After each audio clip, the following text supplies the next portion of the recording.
Hello, everybody, and welcome from a very rainy Dublin to this PublishOA webinar, which is on discovering journal publishing platforms. So my name is Lucy Hogan, and I am the PublishOA project manager. And I'd just like to let you know that this webinar is being recorded. So it will be published on the Royal Irish Academy YouTube channel after broadcast. Okay, so if we go to the outline of today's webinar, just to give you an overview of what's going to happen. The introduction is going to be given by Ruth Hegarty, who is the project lead and also the managing editor here at the Royal Irish Academy. And that will be followed by demos from Coko Foundation, Janeway and OJS. And these demos were pre-recorded to hopefully, fingers and toes crossed, avoid any technical issues. At the end, we'll have a Q&A. So if you have any questions, please add them to the Q&A box and we'll answer them at the end. The Q&A will be moderated by Ruth. So without further ado, I'll hand over to you, Ruth. Thank you very much, Lucy, and welcome to you all. I'm delighted to see so many of you joining us, and I'm sure this video will also be very useful on YouTube, where we'll be hosting it as we work through our project, PublishOA. So this project was Irish government funded through the National Open Research Forum, and we have a grant to look at developing a national platform for publishing from the beginning, from peer review all the way up to the reader, for people interested in publishing Diamond OA. Diamond Open Access. And I'm very interested in that myself because we have 6 journals and we publish books. But I also think it could be a really important piece of infrastructure, national infrastructure for library publishers, for publishers, scholarly publishers, and for individuals who are publishing journals on their own. So today's session is to look at the journal platforms, and we're really lucky to have 3 of the exciting platforms that are out there that are available open source. So even if you aren't going to participate in this national platform, and we are just carrying out a feasibility study after all, but if you want to get going, these platforms are all available now and they're free to download and start. So you have here your presenters, but also we're very lucky to be joined by some other experts in each of the areas to answer any questions at the end. So what we're going to do now is I'm going to ask our first presenter from Coko Foundation to turn on their video, Ryan Dix-Peak, to introduce himself. And while we're doing that, we'll be setting up the video of the demonstration for the Coko Foundation. Hi, Ryan. Thank you so much for joining us. Would you like to introduce yourself and then we'll get the video going? Yeah, sure. Thanks, Ruth. Yeah, my name is Ryan Dix-Peak. I'm based in Cape Town, South Africa, project manager on the Kotahi platform, and that forms part of a suite of tools offered by Coko. Coko Foundation produces a number of open source tools and software for the publishing industry. And Kotahi is a relatively new product. It focuses on a end-to-end support for a variety of publishing workflows. And I think the end-to-end is the key component of what we're striving to achieve. And we are trying to reduce the barriers to entry by creating solutions that not only ring-fence the use cases for just traditional journal publishing, but can be used as a single instance in a multi-tenant capacity to support a number of different workflows and teams at scale. So yeah, we are very excited. We have seen a lot of support from the community, with support from the likes of eLife Sciences, to build out a number of features over the last year.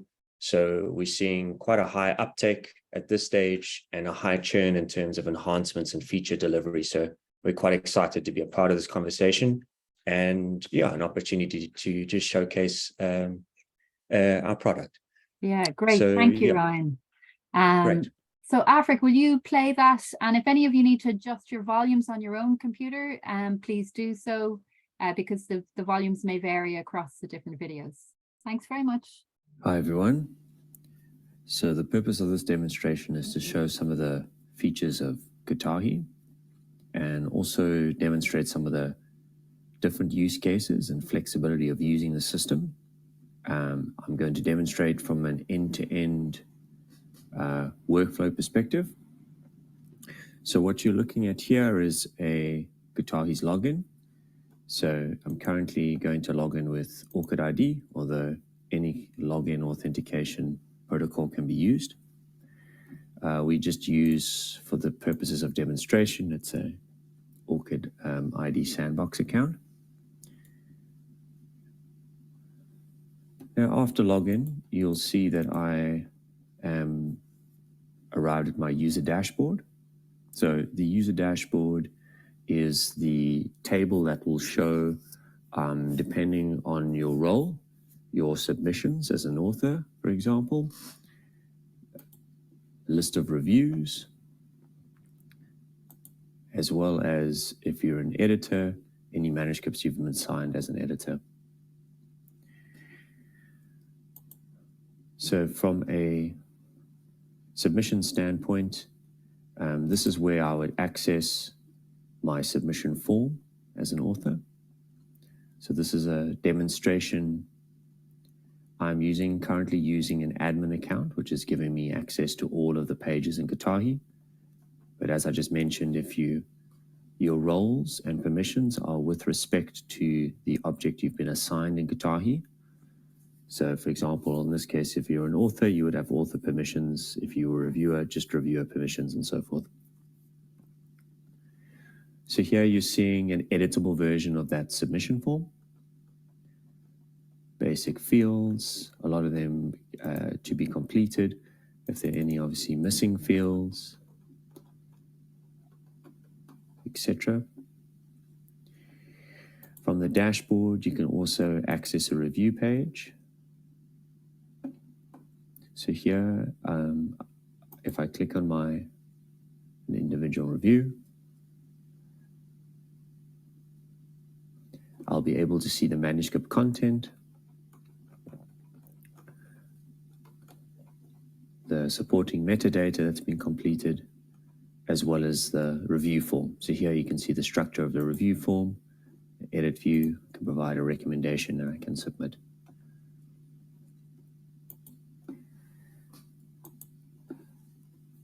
From the manuscripts I'm editor of display, it's just that manuscripts I'm an editor of. You can see a basic high-level overview of reviews in progress, as well as easily access key pages.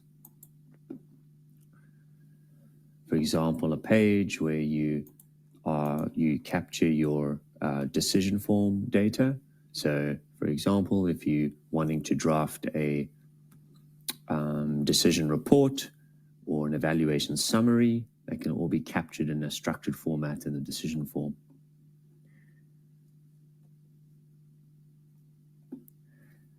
Okay, so speaking about these forms, I just want to highlight, this is one of the key features in Kotahi. Now I'm navigating to, under my settings menu here as an admin, is the form builder. This is a core feature of Kotahi, and one of the main tools that can be used in a very flexible way to suit a number of different use cases. So first and foremost, a form is made up of form fields. So here you can see on the left, as I just demonstrated very briefly in the author submission process, you have access to this form and these various form fields.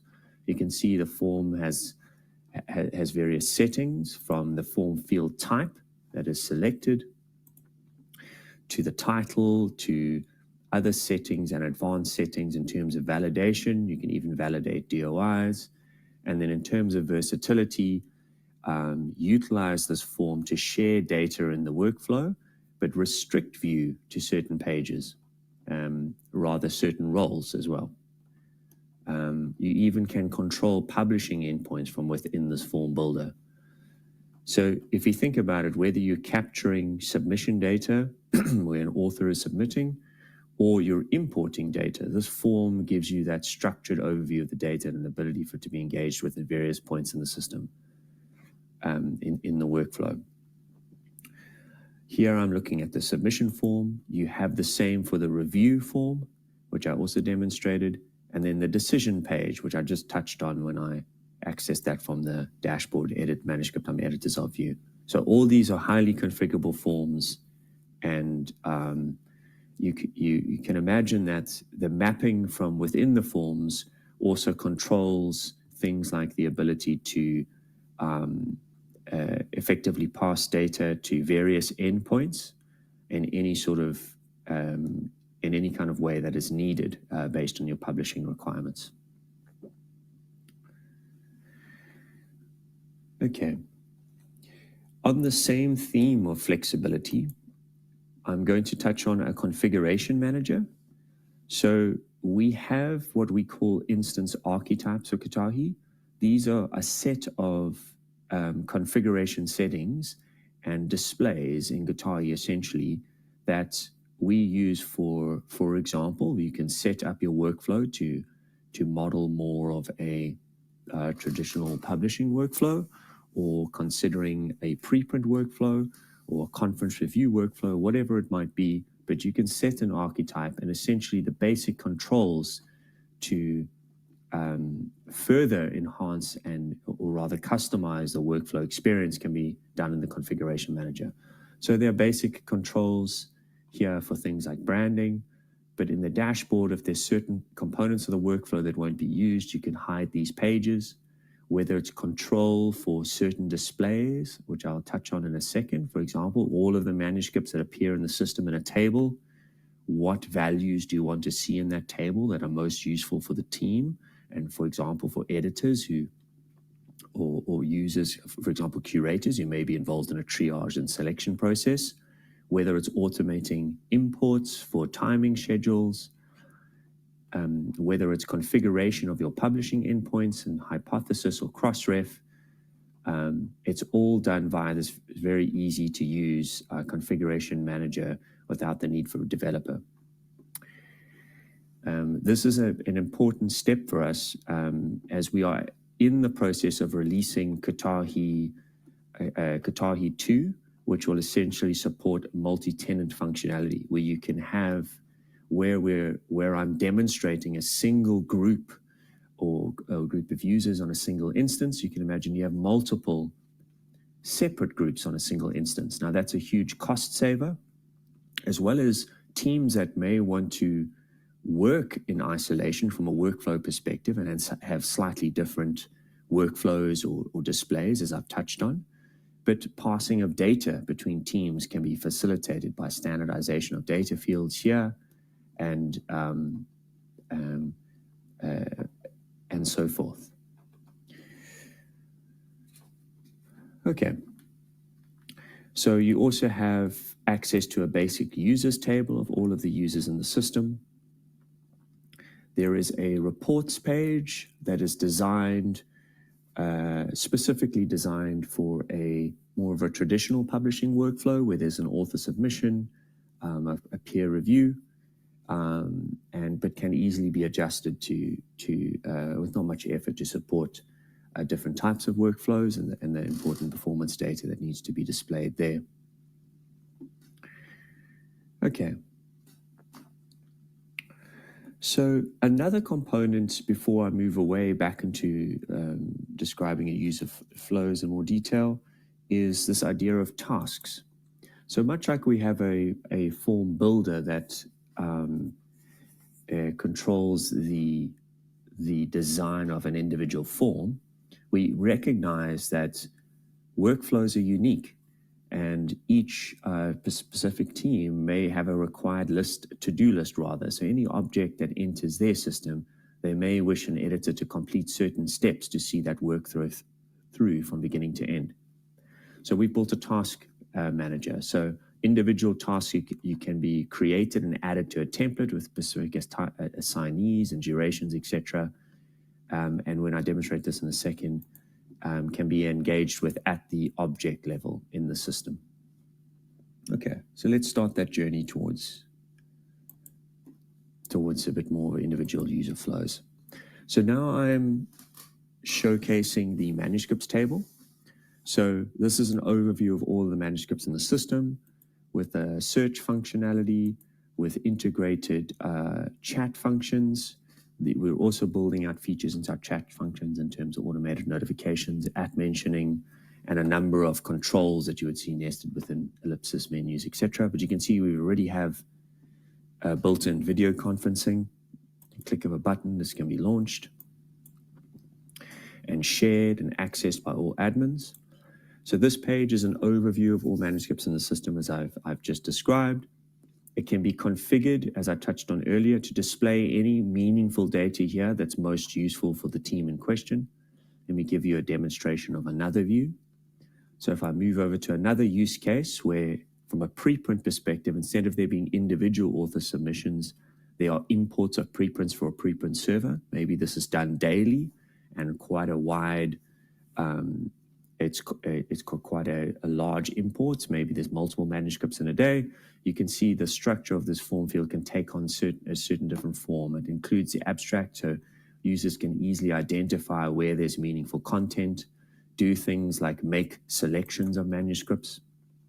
In other words, these are manuscripts that define that they may want to review, and the subsequent filtering, sorting, etc., can all be still leveraged from this manuscripts table. Okay. Another key component that's accessible from the manuscripts table is the control panel. Now, this is essentially all of the editor's tools.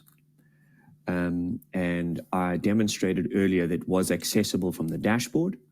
The area of the control panel is where you can assign your various roles involved in a particular workflow. So whether it's the editor, there's an overview of the reviews in the review. There's a nice Cameron style overview of all reviews in progress and some controls that can be accessed here, any kind of declined reviews, the ability to easily invite a reviewer and send a reviewer invitation. That can all be done easily from this Teams panel.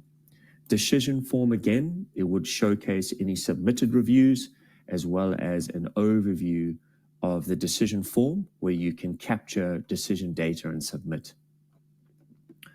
There'll be access to manuscript text from this view, as well as the metadata, which I showcased earlier, and then this idea of the tasks and the task list where you can start a task.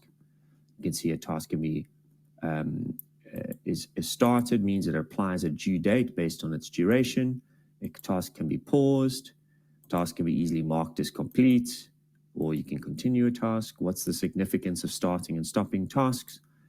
Well, where we've actually built a notification subsystem onto the task list. If you have a unique task list where there's specific steps that the team needs to follow, you can imagine that there's a level of communication that needs to go with it to support the users to be prompted to follow up with specific tasks. So here you can see you can add recipients, you can assign an email template, and you have controls where that be sent. You can send emails now, or any task that's in progress, the emails will be sent when the due date is reached.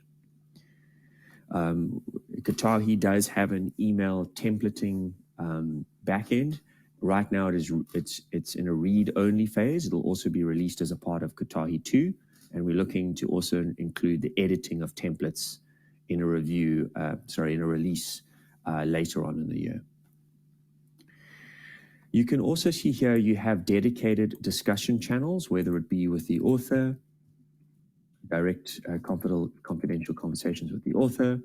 You've got some basic, also utilized as a basic editor, so you can style text or insert a formula, for example, and you can have a discussion with the author as well as the editorial team, which includes the reviewers. And again, the presence of the video conferencing in the context of the editorial team is present here as well. Okay. Right. If I go back to the manuscripts table, there's another access point here to what we call the production editor. Now, the production editor is very powerful in the sense that it's from this viewport that you're able to semantically mark up manuscripts. So, for example, you can apply abstract tags or automatically pass citations, for example. And this all assists with the generation of valid JATs. So valid JATs can be created by one click of a button. Here to generate JATs. Just while this is generating, I'm just going to show you a markup. So whether or not you tag your manuscript, it does still create valid JATs, and you can also include a markup as demonstrated. Here you can see basic tags applied.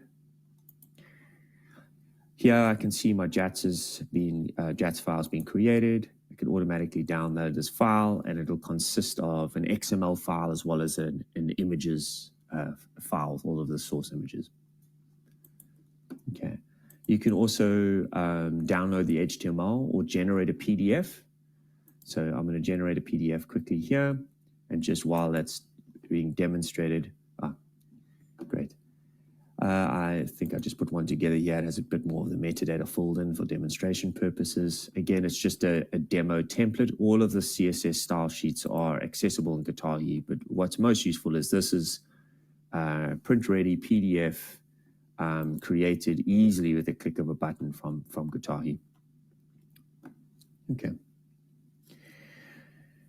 From a publishing standpoint, we have the option to publish to a number of endpoints.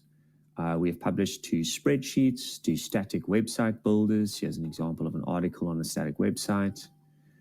We have published to Hypothesis for capturing in other systems.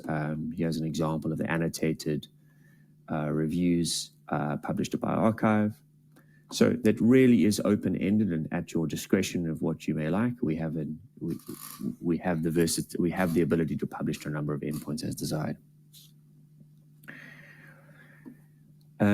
Furthermore, what we're working on that's still in it's in development, but is not yet ready for release, is we've recognized the need for a turnkey or a CMS component to Kotahi that automatically publishes to a static website. So we've started this development.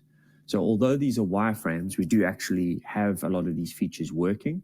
So for example, you can create individual pages. So you can publish your article to obviously an article page or see your article as a part of an article list. But then there's various pages that can be created, such as an About Us page or a Contact Us page or whatever individual pages you may need, policies page. And these links can be automatically created in the header and footer.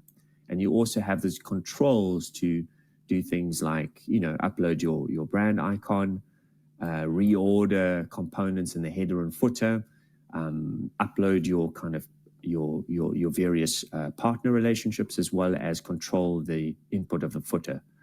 So we're very excited about this because this is another component of Kotahi that really makes it a kind of one-stop shop. Things like exposing the file tree directory or the CSS are also visions we have for this product, because we know that when you create these kind of tools, it does follow a particular model or set design, but we always are aware that we need to introduce and offer the flexibility needed by different teams, different workflows. Thank you for your time.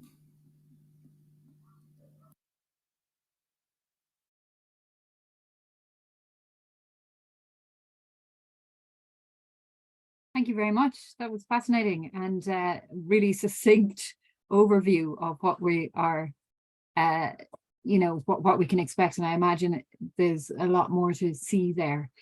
So next up, can I ask Caroline Edwards to turn on your camera?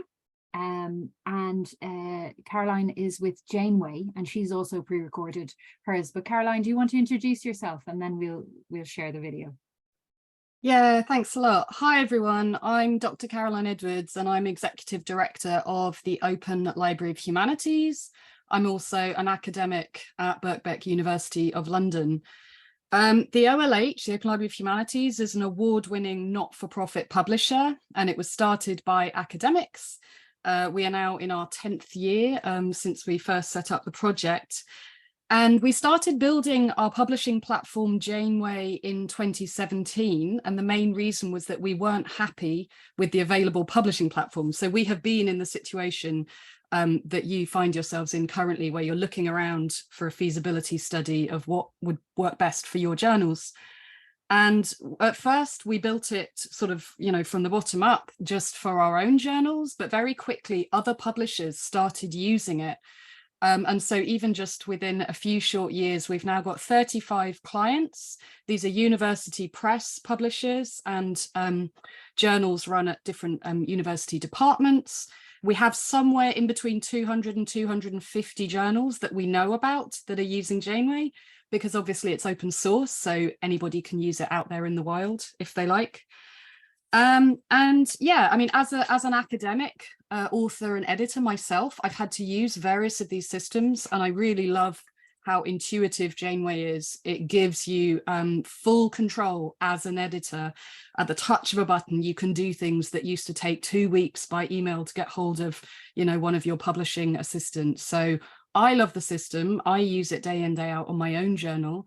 And hopefully you'll get a good idea of what it looks like on the front and the back end from the video that I made. Thanks. Thanks very much. And thanks, Afrik, for starting it. Hi there, I'm Dr. Caroline Edwards, and I'm Executive Director of the Open Library of Humanities based at Birkbeck, University of London, and start showing you around some of our journals to give you an idea of what they look like. So here we have the Comics Grid. This is published by the OLH. It's a journal of comics scholarship. As you can see, it's quite common for our journals to have some sort kind of carousel with featured or latest articles at the top with large images. Often they'll put news posts up here. They like to perhaps prominently display their social media buttons. And then usually they'll display their content. In this case, we have a kind of list with featured images like this, going all the way down. But this is all customizable, and as you'll see, different journals use different templates to suit their needs. So I'm going to take us over into collections. You can see here the articles are organized into different volumes or different special collections. And let's have a look at their most recently published articles. Here we go, and we will go back to an article that I wanted to show you from their current volume. So this is their main volumes in addition to their special collections, and these date back to 2013. And we can go in and have a look at their main issue from 2022. And I was going to show you, yeah, there's a piece here on environmental injustice. Now, as you might expect for a comics journal, visuals and high-resolution images and figures are really important for the Comics Grid. So here we can see they have their featured image at the top with the title. They've got their metadata, the article abstract, social media buttons over here on the right, the ORCID ID to contact the author and email them. We can download the article in PDF or machine-readable XML. And we can also read it on the web here in HTML web format as well. We've got our license, our DOI, so that's the article being indexed at Crossref with its permanent data object identifier. Now this article's had over 2,000 views and over 1,000 downloads since the end of 2022 when it was published in November. And here are some of the images. So you can see how we can read down through the article and see some of the high quality images included. Now the design is responsive, which means if you're reading this article on a mobile phone or on a tablet, the platform will automatically recognize that, and so it will always fit the width of whatever screen you're looking at. Okay, so let's have another look. Here we have Architectural Histories. This is the Journal of the European Architectural History Network. And again, they've got a fairly similar layout for their homepage. They don't have a carousel. They've got a static bit of journal information. They list their featured articles slightly differently, so they're quite image heavy with these here. Let's take you into an article and have a little look at what this looks like.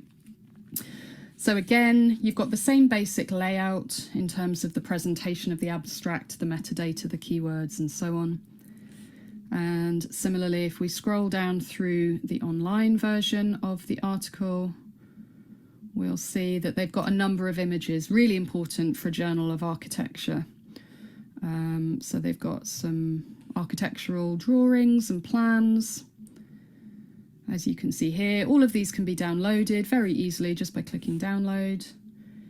If I take you back up, I'll just quickly show you what the PDF would look like. If you wanted to download the PDF, let's just try that. Here it comes. And then this has been typeset, and this is what it all looks like. So you've got a really nice, high quality presentation here in this article. Okay, I'm going to show you one more example here, and this is Ingrid. So Ingrid is an engineering sciences journal that focuses on data management. It's published by the University and State Library of Darmstadt. You can see they look quite different. So one of the things about Ingrid is they actually customized their own journal platform on top of Janeway. And this is something that Janeway allows. So it's quite unusual to allow users to have unmediated access, not just to the back office, but also to the full CCS. So that means web presentation, design, the look and feel of the journal's homepage. So using Janeway, you can customize it to make it exactly how you want. You can do all kinds of things with it. So if we have a little look at their about information, that's what they look like there. And they also publish preprints, and this is really interesting. So one of the exciting things about Janeway is that it seamlessly integrates preprints into journal submissions. So what that means is scholars can upload a preprint. It can be available for public or open comment at the moment at which they then want to submit it to the journal to be peer reviewed. They don't have to put in all of that information again. It automatically, at the click of a button, goes straight into the back office, into the workflow. And that, scholars really love that. It saves them a lot of time and hassle having to re-upload all of their images and accompanying figures and tables, re-entering all of their metadata and so on. Now, let's have a little look at what books look like. So one of our clients is the University of Huddersfield Press, and they host books and music, actually. So here I've picked out an example of a book for you. I just downloaded this ahead of time. So if we want to click on the EPUB, this is what it looks like to read the book online through EPUB, which again would respond to the size of the tablet or perhaps mobile phone that you're reading this on, or laptop. If you want to download the PDF, perhaps to read later, here you go. You can just skip through the PDF. So it's a really nice, clean design. So we've had a little look at what some of our journals look like on the front end. Now I'm going to take you through what it would look like from the author perspective submitting an article. So I'm going to come through here. I'm going to come to our submissions page on our OLH flagship journal.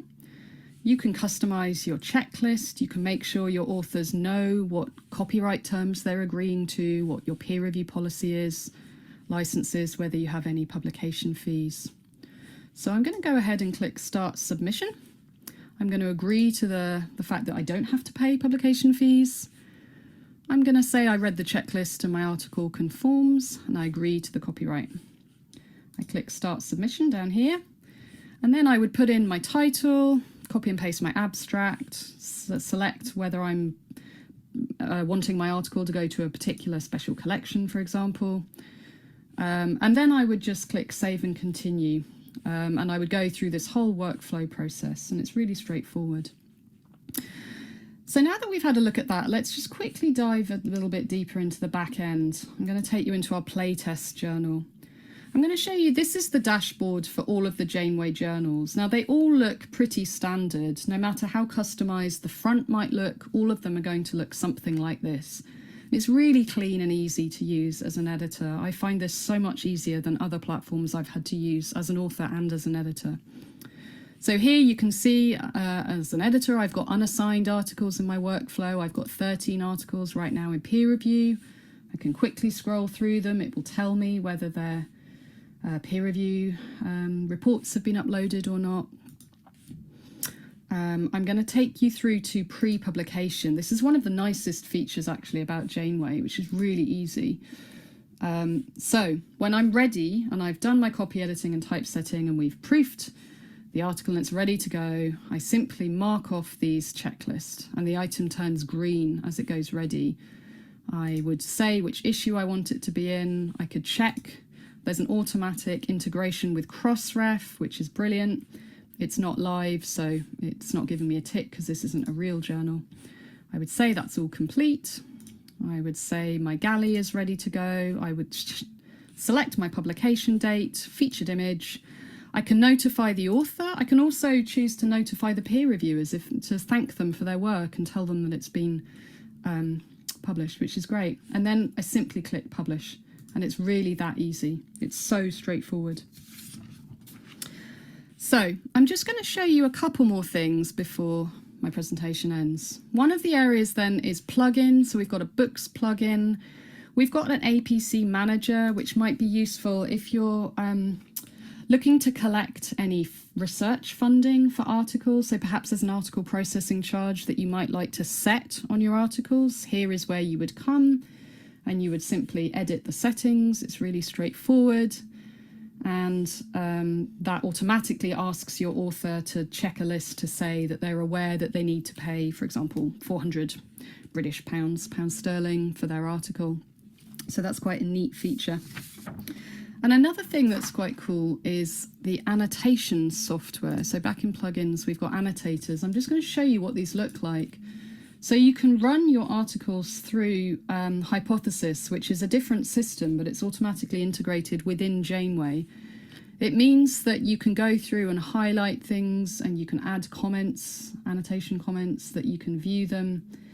And that's really cool. If you were teaching, for example, you could set privacy settings, you could ask your students to annotate something in advance of class, and you'd be able to go through it together in class, which is absolutely brilliant. Okay, so I'll just finish up by showing you, going back to the front end, a couple more journals that are quite different. Here we've got Carnegie Mellon University's Encyclopedia of the History of Science. As you can see, they've got a very different look and feel built on top of the Janeway platform. So if we have a look at one of their articles, you can see here they've kind of customized what the download PF button looks like, what the contact author button looks like. It's a really sleek, lovely design here. Genealogy and Critique is another OLH journal, and they've also spent quite a lot of time building their front end, so it looks gorgeous. If I go and show you content in their articles, you can have a quick look at one of their articles. They've got different fonts that they like to use. They've got a different color scheme. It's got a really beautiful look and feel, I think. So all of this is customizable as an editor. And I'll just finish up by showing you the Journal of Embodied Research. So this is a video essay journal. I'll show you what the video essays look like. Here we go. Here is the video article. So it's embedded as a Vimeo file. It's got high quality photography stills from the article to show you some of the featured images. It's all about recording the sounds of trees in a forest. It's very calming. And here we also have the transcript for the video article. So this is an example of a journal using Janeway slightly differently and doing cutting edge video essay scholarship, which is so important. Okay, great. I think that is everything that I would like to show you. Thank you so much for your attention, and I look forward to meeting you in person to answer any questions that you may have. Thank you so much, Caroline. That was great, and good to see it from the perspective of the editor. So we're going to move on now to Open Journal Systems, to OJS, and we have Mark here, Mark Huskisson, sorry, who's going to introduce it, and you're going to introduce a different presenter for the video itself. And then after this presentation, we can move into the Q&A. Yeah, thank you. So my name is Mark Huskisson. I'm a senior publishing consultant for PKP, but also co-chair of the Assembly of the Commons for Operas in Europe. So the Public Knowledge Project, if you don't know, began about 25 years ago as a project to solve a problem around open source and open access. And the idea, of course, with any project is that it runs and completes. And if in a better world, I guess, we would have seen the project close a long time ago. But as with Janeway and with Coko and Kotahi, that there's probably more of a need for the project now than there ever has been historically. And so it's really encouraging to see Ireland start along this process. And it's been fascinating to watch how you've developed, and just to really encourage you with whichever tool you go for, just really commend you for fulfilling the open source route for open access. Maria's going to do the presentation in a couple of minutes. Maria is a University of Toronto librarian, but also, like with many of the distributor team for PKP, works both in the library and as a support or technical person within PKP. And we benefit hugely from community collaboration, as do most of the open source tools. And what I would suggest, if just as a final plea, is however Ireland matures in terms of your platform, that you collaborate and contribute back to the community as a whole globally, because as I hope we will bring, and others will bring, experience from establishing the national platforms on OJS, which are, you know, Finland, Norway, Netherlands, Denmark, and supporting Morocco, that there are other national platforms that are in a nascent state, and so would really benefit from your contribution. Anyway, I'll hand over to Maria now. So if you could press play. Everyone, my name is Maria Maestrovska. I'm a digital publishing librarian at the University of Toronto Libraries. And now I'm going to proceed to our demonstration. For this demonstration, I'm using OJS version 3.3 with the health science theme, which is one of the several out-of-the-box journal themes that ship with OJS. I'm going to walk through an author creating a submission and then an editor walking it through the editorial workflow, including review, and then all the way through publication. As an author arriving on the journal website, I can familiarize myself with author guidelines and submission preparation checklist. I will need an account in order to make a submission, and if I don't already have one, I can register here. I have an option to just fill out my account information, or I can connect my ORCID ID to my account and it will pull my name and affiliation and fill my account with that information.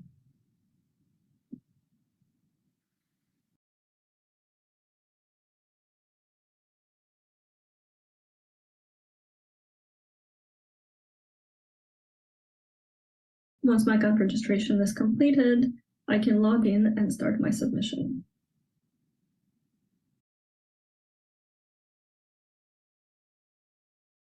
When I start a new submission, I will be offered a section to submit to, and I can read that section's policy. I will have to agree with each of the items on the submission checklist, which can be customized by the journal. And I can leave my initial comments for the editor here, as well as agree to the privacy statement. On the second page, I can upload my manuscript file. The system will prompt me to identify it as an article text or supplementary data, or whichever document type I'm uploading. And I can upload multiple documents here. Once I'm done with file upload, I will enter metadata about my submission. These are basic metadata fields, and additional ones can be enabled by the journal.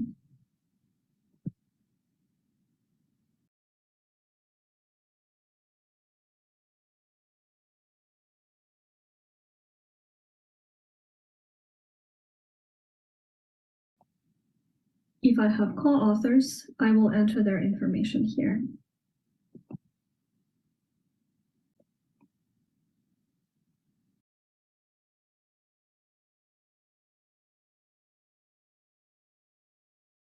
And that's it for my submission. Now I can finish and send it.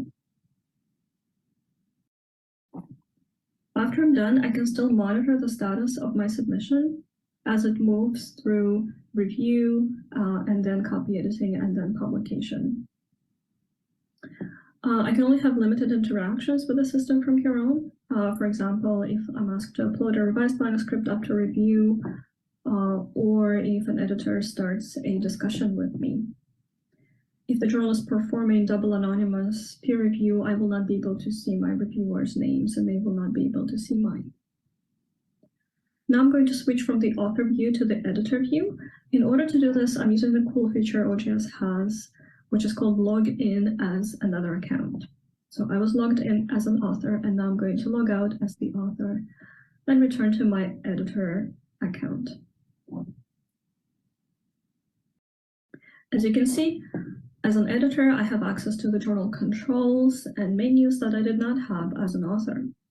I also have access to the submission queue, including the unassigned submissions and active submissions, and those that have been either published or scheduled for publication. This is the submission that just came in, and I'm going to open it. Here I can see the 4 stages of the editorial workflow: submission, review, copy editing, and production. I also have access to editorial decisions. I can send it to review, I can accept without a review, or I can decline it. And if I have any questions for the author at this point, I can start a pre-review discussion with them. That way, all communication related to the submission will be recorded in one place, as opposed to living in separate emails outside of the system. I'm going to go ahead and send this manuscript to review. And I will also select the manuscript file to move to the review stage.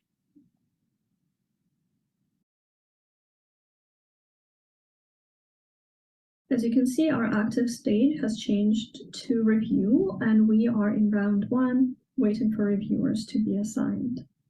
Now I need to invite reviewers. I can select reviewers from the accounts already in the system, and in an active journal, you would be able to see additional stats about the status of reviewers and what they have completed and when. I can also create a new reviewer right here if I don't have a reviewer in the database just yet. In this case, I'm just going to invite a reviewer I already have. OJS uses a number of templates to help you compose a message to the reviewer, and they are pre-filled with the due dates that the reviewer is expected to meet. You're welcome to modify these templates, of course. And I can also attach my manuscript file to be delivered to the reviewer right away. So I'm going to add them. And I want to now log in as this reviewer to show you what the process looks like to them.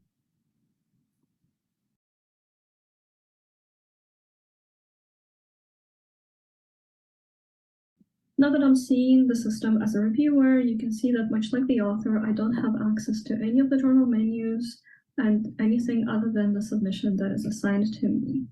I can easily see at a glance that it is waiting for my response, so I'm going to go into it. When I go into the submission, I can see metadata, I can read the file, I can verify the schedule, and agree to the privacy statement. And if I'm okay with reviewing it, I'm going to accept. On the next page, I can read reviewer guidelines, which can of course be customized by the journal. And when I'm ready to proceed, I'm presented with the review form. This is the default form that asks me to leave comments for author and then only for the editor, but the journal can also customize this form and add multiple choice questions and additional fields. The field that is meant to be shared with the author can be included in the editorial communication with the author, whereas the field for editor only will only be visible to the editor. I can upload my file if I made any comments or tracked changes in the manuscript. And finally, I can make my recommendation, for example, to accept submission or to resubmit it for review. And when I'm ready, I'm going to click submit.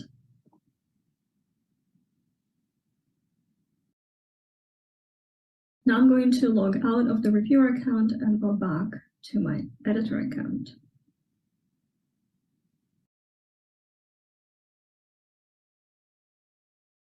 we can see right away that the status of my submission has changed. It's now in review, and the system is notifying me that new reviews have been submitted. Specifically, one has been submitted out of the one that I sent out. So all reviews are in. I'm going to go into the submission.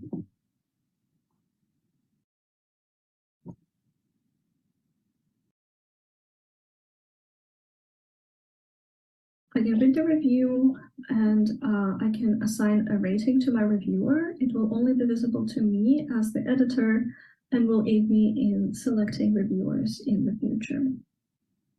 Depending on the journal's workflows, I could assign more reviewers or send submission for another round, but for the sake of the demonstration, I'm going to accept it so I can move it along. As you can see, at every step of the way, OJS offers me an option to notify the author using a template, which of course the journal can modify. And I have an option to add reviews to the email, which will paste the contents of the field that was meant for the author right here in this email. I can also send a BCC to the reviewer so that they know what happened to the submission they reviewed, and I can attach a file as well. Next, I'm going to move the submission to copy editing, where I can assign a copy editor or another team member who will perform copy editing work. The work itself will take place outside of OJS. The copy editor will download the final accepted manuscript, do their copy edits externally, and then upload the file back here.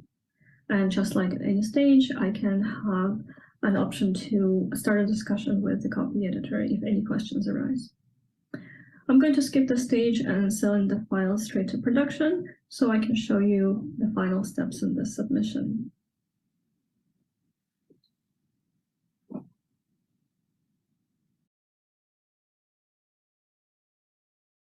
In the production stage, much like in copy editing, I can send the file for final layout formatting that would happen outside of the system.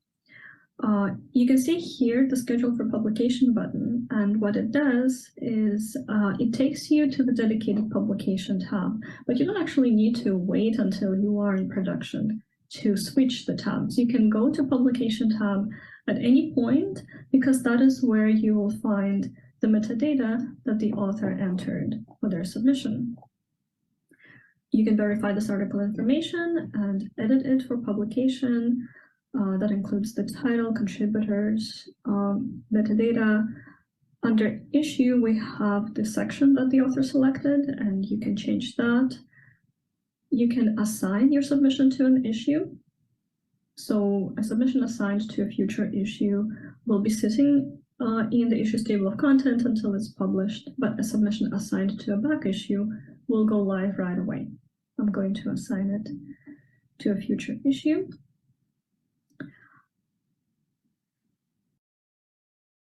And I can assign a DOI to the submission. I was waiting for the issue assignment because the DOI is constructed from the issue volume and number that the system needed to know.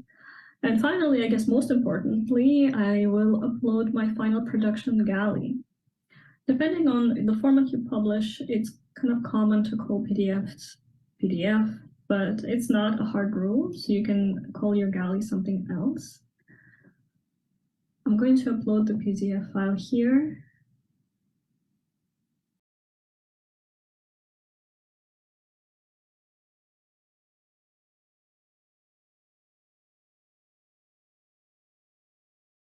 And I can preview my submission to see what it will look like when it's published. So we see which issue it will be in. This is the DOI, title, abstract, the actual PDF file that we uploaded, the license that's been assigned to it, and the issue's cover page. When I'm ready to publish the issue, I will go to my issues and verify that my future issue is ready to go. I can see that I have 2 articles assigned to the table of contents. I can confirm the issue data and the little blurb and the cover page. I can upload an issue galley if I'm publishing the whole issue as a single file. And when I'm ready to go, I will click on Publish Issue. The system has an option to notify all of your registered users when this happens. If you use a different method of communication, you can skip this and not send the notification at this time. I'm going to click OK.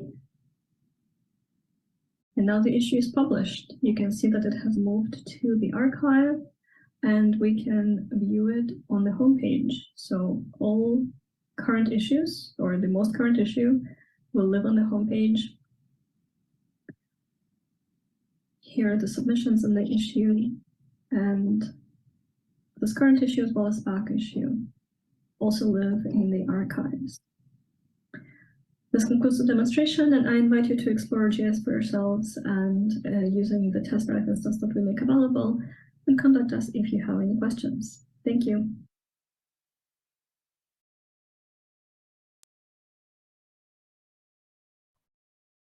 Thanks so much, Maria. That was great. I found it really useful and great to see the three together and to get an understanding of how they might work from different perspectives. And I can see that on the call here, the webinar here, that we have people who are funders, we have people who publish journals, we have people who are in libraries. So we have a great variety of people. So if you have any questions, please stick them in the Q&A, and I can also allow you to talk and ask your own question.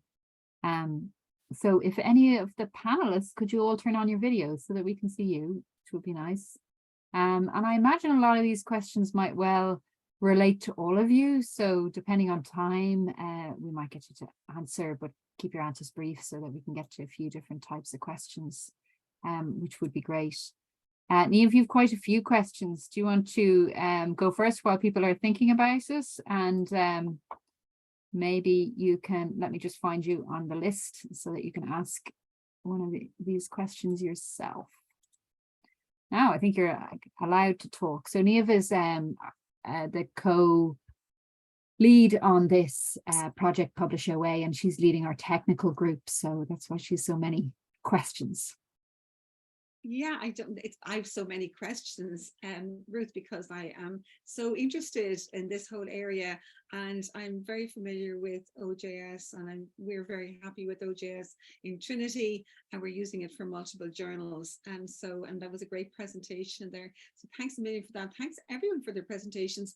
I've asked more questions of the systems that I am not familiar with, of course, so that's no reflection on OJS. So anybody who's out there who isn't familiar with it, I think there's a really good reason why OJS is used by, Mark can tell us how many tens of thousands of journals are out there that are using it. It's very intuitive and it works very well, and it seems very, I know our developers are really happy with it locally. They say the code is quite beautiful, that it's not there are no bugs that we can find anyway. So with the other ones, though, they're quite different, and that's why I've got a number of questions about them, and the same questions really for everything, with the questions about the kind of standards that are supported is really a fundamental one for us, for our technical team. It's a bottom line. It's basically about, do you support the standard identifiers, such as for funder registry, for ROR, for institutions, so that we can make sure that information is covered. So that's going to be one. And Ryan has already covered that, I think, for Kotahi. So for the others, I think that we've probably got that, and we probably can see that on the documentation. Another kind of major area is on export. We know that it's one of our requirements has to be for our journals to be able to export information from the journal publishing platform to institutional repositories. So that's becoming a really important part of Diamond, as many of you know, that where we get our support possibly from libraries, we hope, or from maybe funders and other institutions, and we want to be able to push or at least make available the published information that is of interest or of concern to those institutions, that we want to make it available within their local system. So maybe we could start there, and we could ask people, ask the participants about how their systems actually support that kind of importing from other systems, exporting to the repositories, And what kind of metrics can be available within the systems to support that, to show? We've seen some of the author stats on the individual articles, you know, the numbers of downloads and etc. Can metrics be provided by institution, by funder, etc.? So tons of questions there at the same time. Yeah. Okay. Well, Ryan, do you want to answer first and then? Yes, so look, I can answer based on what I understand to date. Adam also might chime in, so forgive me if there's an interruption as I'm talking. So just in terms of publishing to repositories, are we thinking here of quite a specific integration where there's a dedicated, plugin that's designed specifically for a particular type of repo? Is that what you have in mind? Because I think. Yeah. Right. I'm sorry, Ryan. I mean, it could be, but I think we'd be very open on it. We're very familiar with, existing journals like and systems like Biomed Centre, for example, have been pushing metadata and full text links into repositories for years now. Yeah. We know in continental Europe that repositories are filling up with material with content from journals and big journal publishers and so on. We want to be able to reproduce that within this Diamond Open Access publishing environment. So, I mean, there'd be an openness about it. There's not a specific technology or mechanisms for this in mind. It's just, can this be done? I could probably chip in a little bit here, Ryan. Adam from Coko. So the thing to know about Coko is that we have built over 15 systems or so, and so there's a lot of reusable code that's available to us, and a lot of experience we have in our networks. For example, Europe PMC is built on top of core Coko code, and we've worked a lot with them. We also work with US government, NCBI, building systems for them, Howard Hughes Middle Court Institute.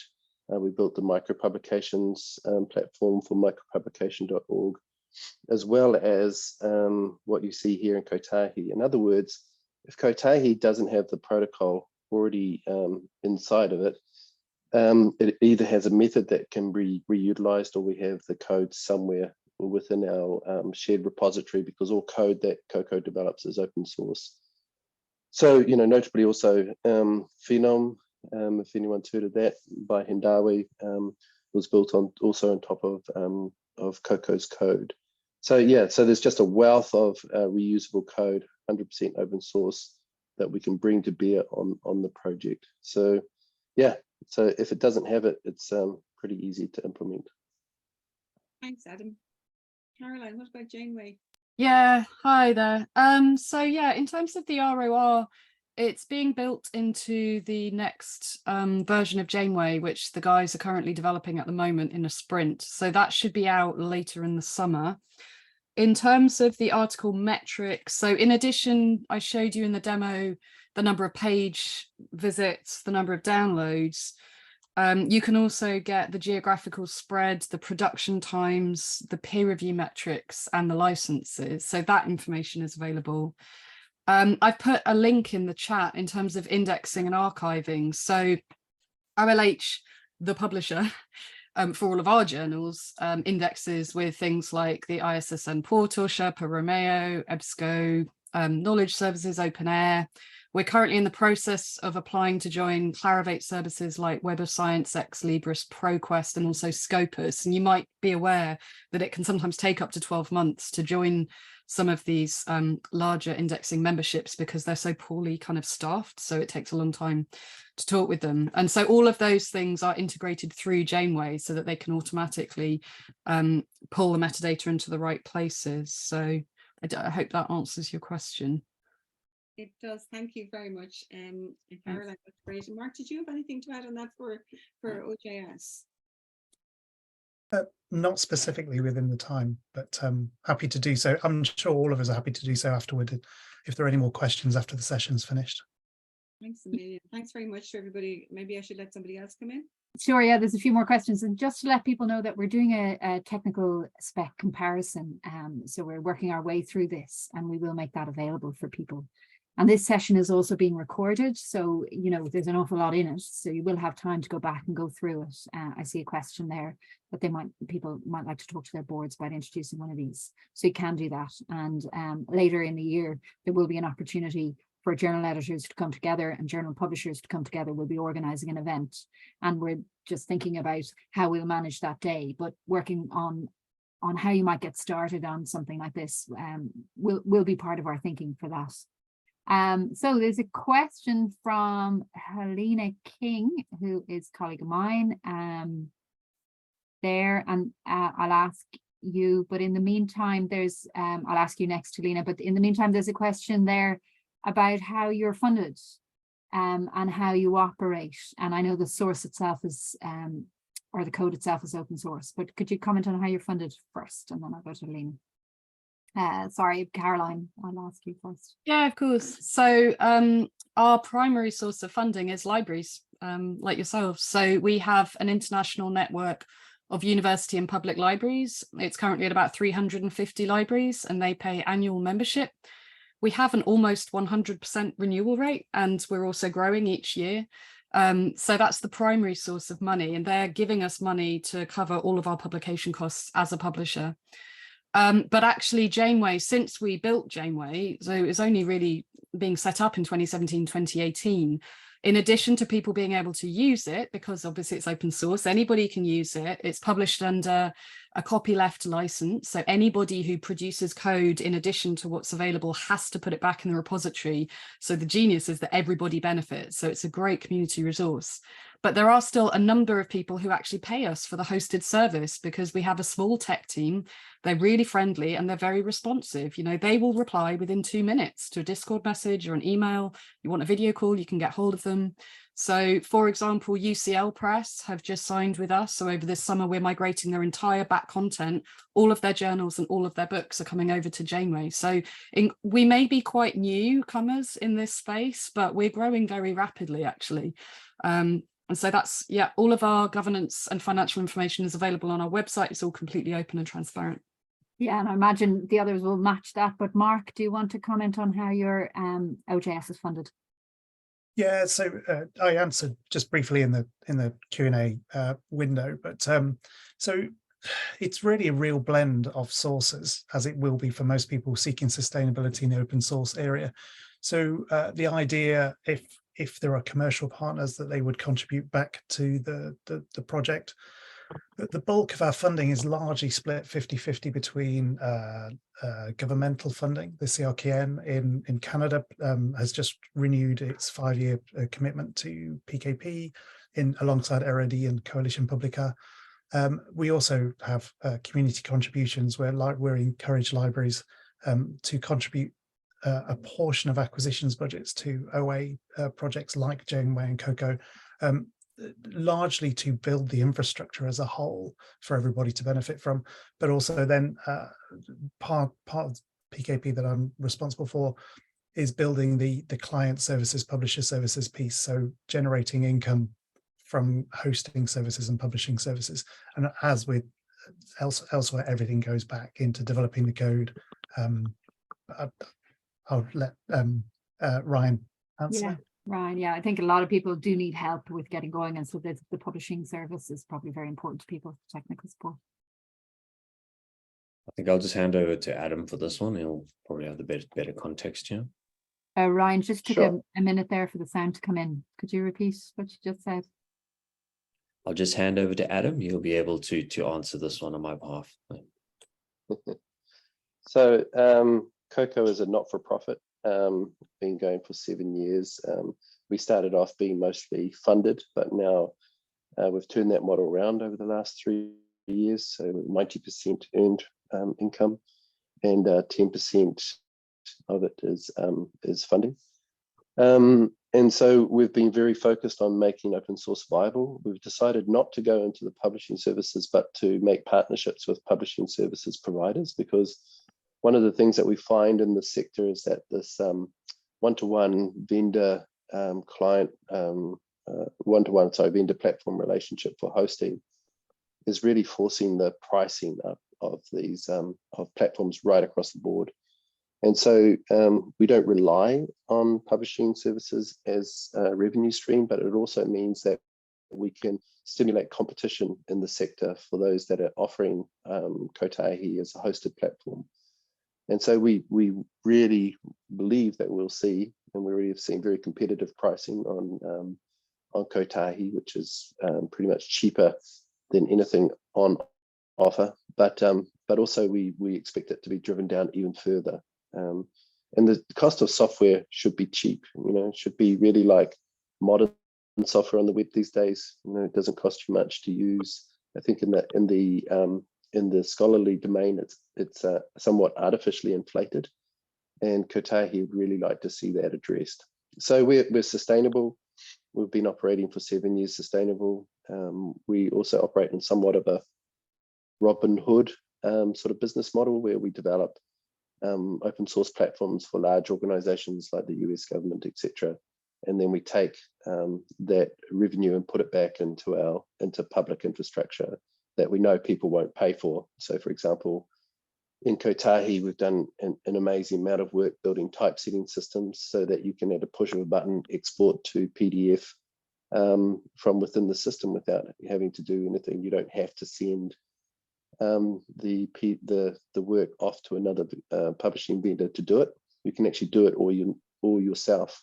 So this is actually really critical for sustainability of, obviously, Diamond OA, where all your production costs can just go away. And as far as I understand it, this is the only platform in the sector, whether it be open source or proprietary, that enables this. So we've solved a lot of problems, and we've solved them by paying for them ourselves, because it's very hard to find funding to support this kind of thing. So it's very liberating to be able to exist in the marketplace with a sustainable business model where we're making a surplus and that we can reinvest it in innovation. That's been fantastic. That's great. So Helena's question is connected in with that, I think. Helena, do you want to ask your question?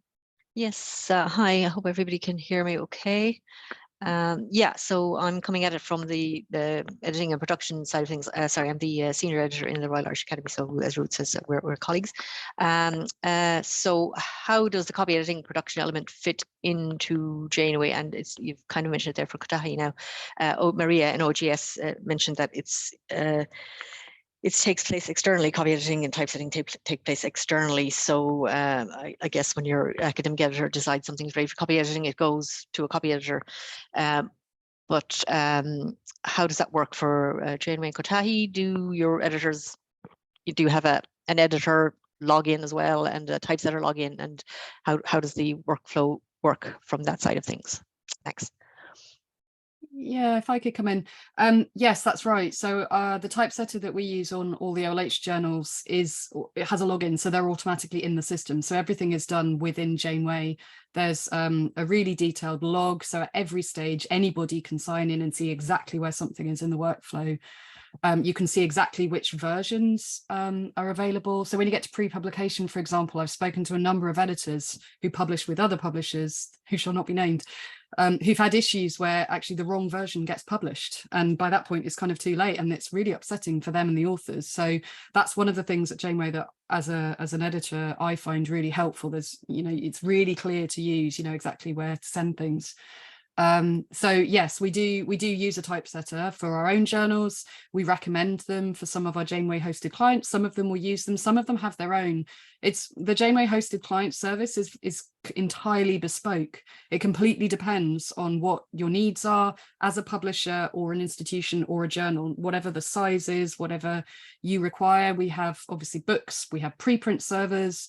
We have some people who still like print on demand. So we have some journals who still want a physical hard copy to send to their members.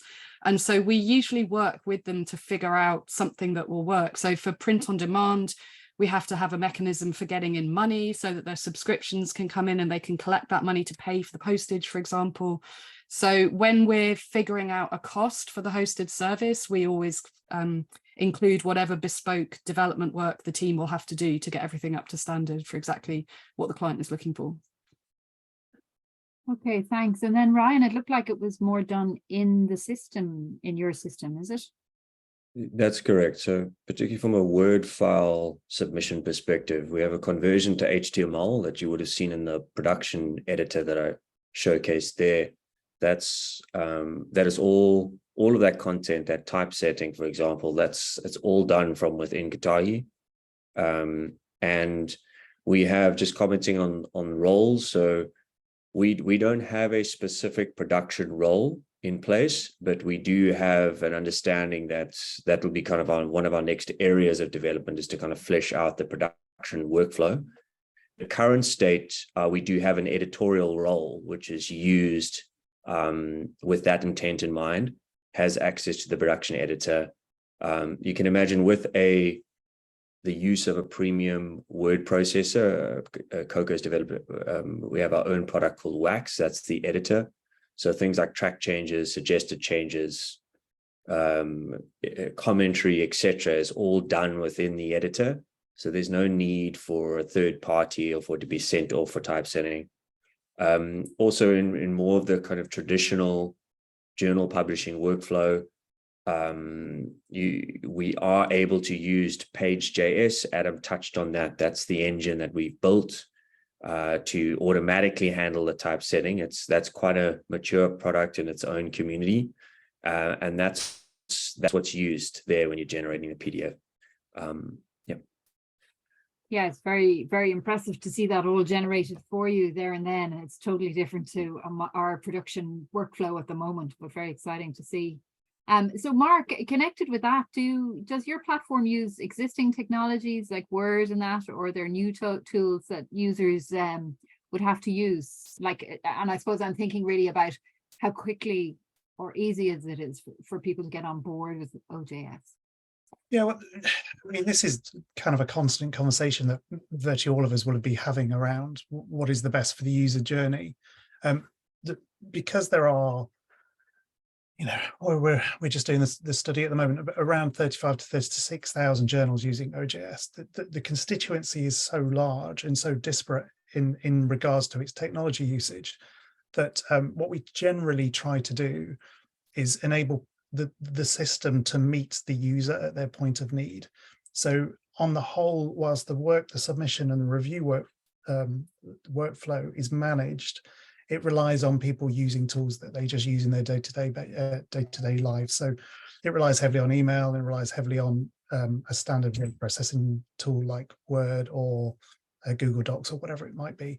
So in many ways, we lean heavily on what people use in their day-to-day lives, largely because they'll be comfortable with that and they will know how to use that. But the system as a whole then brings those documents through as part of the process and then publishers. We have quite a few journals and publishers who have their own typesetters or send out to typeset if they require that. But on the whole, as you saw in the demonstration, if it's primarily text-based, it will easily just throw, export, import back in. Most people, without spoiling any secrets, generally just print to PDF and then upload back into the system. So it's largely what people are used to using in their day-to-day lives, and that is a design choice. As a technology lover, I would love to develop a whole process around straight to XML or XML right through, but unfortunately what we find with most researchers is that they don't feel comfortable with that as their primary choice of learning a new system when they move to a different journal for submission. And I know it varies, but that's generally what we have to work with when the constituency is so large and so global, and particularly across multiple languages. Caroline or Ryan, do you want to comment on that? Or Ryan, you probably already have. Yeah, I was just going to say, following on from what Mark was saying, I agree. Janeway can convert from Word to HTML. We don't yet automatically convert to XML, but we do have ambitions for more tech development work in the next couple of years. So it's definitely something that we're looking at to, Yeah, there are various other ways in which we're automating things in the back office at Janeway, and that follows on from Adam's point about making Diamond open access digital publishing infrastructure sustainable and cost effective, and bringing the costs down is absolutely something that we're very conscious of with stretched budgets. But I would emphasize one of the things that we've been really strict about is making sure that all of our developers are on proper full-time contracts. They're all Birkbeck University of London employees. You know, we're not using short-term or fixed-term tech developers because we're growing a rock-solid business for the future. So yes, we can bring costs down and we can increase competition, but you can't bring it down too far, because otherwise you're undervaluing the human labor and skills and expertise. It's quite hard to attract the most talented tech developers into digital publishing when we have to compete with so many other industries where they get paid a lot better, frankly. So I feel like at OLH, we're really kind of valuing the more kind of humane employment practices, because that's something that hasn't been mentioned yet. Yeah, I'll pitch in from Coko. I think it's a very good point. Coko has now 40 or so employees, and we pay above local rates everywhere, and we can do this because we have a sustainable business model. And we very much agree with you, I think, in terms of the equitable employment policies and diversity. We're actually employ people on every continent except for Antarctica. So we're very proud of that fact, and they're all professional software developers. We have the project management backend and all the rest of it. Just on with regard to the production of the XML and PDF, Coko can support if you just want to use attachments. If you want to use Word as an attachment, like Janeway and OJS do, then that's fine. You can do it that way. But if you want to reduce your typesetting costs to 0, then you can also use the internal production system that ingests the Word into HTML and allows you to typeset it within the system. So that will remove your typesetting costs. And we found that to be an advantage, because also one of the big problems with the large number of Diamond OA journals out there is that they don't offer full text. And so they just do, as Mark said, produce PDF. And that's a problem we've really spent a lot of time working on, because that really makes them a kind of a second-class citizen of the internet. It's very hard to find their content if PDF is just really not a great format for the web. It's not full text searchable, etc. So that's why we've built in this very easy to use one push of a button export to XML, plus also generate full text HTML for the hosting of content, which is incredibly and increasingly more important for open access. Yes, it's very clear to us that we need to move to that kind of format, but interesting to hear that they're both supported, because we certainly are still working with PDF and print, and I think a lot of other people probably are as well. I'd like to thank you all so much for your time. It's been absolutely fascinating. I know we will be in touch, PublishOA will be in touch with you all individually over the time, and I hope that everybody attending enjoyed it. We have a directory of Irish publishers up on PublishOA.ie, and in September we'll be in touch with the publishers, as I said, to organise a World Cafe for Journals and work with some book publishers. And we'll also be running a similar presentation like this to a books platforms. So I'd like to thank all of you for contributing. Thank you so much. And thank you all for attending.